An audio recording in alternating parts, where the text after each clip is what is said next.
Plus আমরা কোনো খারাপ কিছু করতে চাচ্ছি না, যেটা মানুষের সামনে খারাপ লাগবে বা ওরকম কোনো কিছু আমরা করতে চাইতেছি না।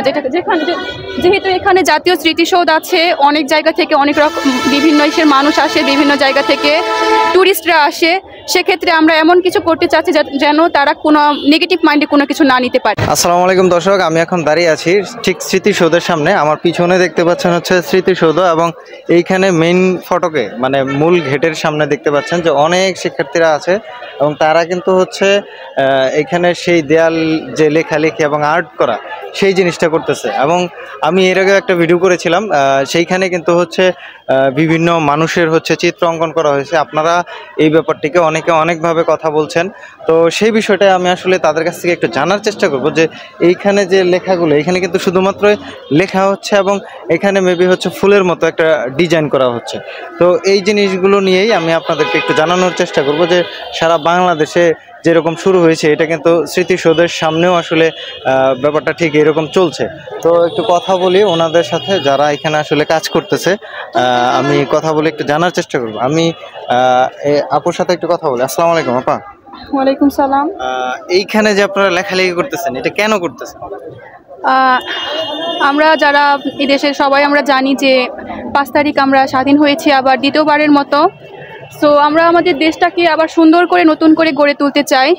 তো আমাদের যারা ভাই বোনের আন্দোলনে ছিল তারা বিভিন্ন মানে ক্ষোভের বসে অনেক কিছু লেখালেখি করেছে দেয়াল দিয়ে খারাপ কিছু, তো আমরা ওগুলোকে নতুন করে একটা সুন্দর রূপ দিতে চাচ্ছি, ওগুলোকে মুছে, এটাই, এছাড়া আর কিছু না। মানে যেই লেখাগুলো ওই যে প্রতিবাদ স্বরূপ লিখেছিল সেই জিনিসটাকে মুছে দিয়ে ভালো কিছু করতেছেন, তাই তো? যেটা মানুষ দেখে আর কি খারাপ ভাববে না, মানুষের চোখে ভালো লাগবে এমন কিছু লেখার চেষ্টা করতেছি। তো আমি দেখলাম হচ্ছে বিভিন্ন দেয়ালে বিভিন্ন আর্ট করা হচ্ছে এবং বিভিন্ন স্লোগান টাইপের লেখা হচ্ছে, কিন্তু আপনারা একটু ভিন্ন, মানে এইটা কেন? আমরা স্লোগানটা লিখিনি, এখন আমরা যেটা লিখেছি এটা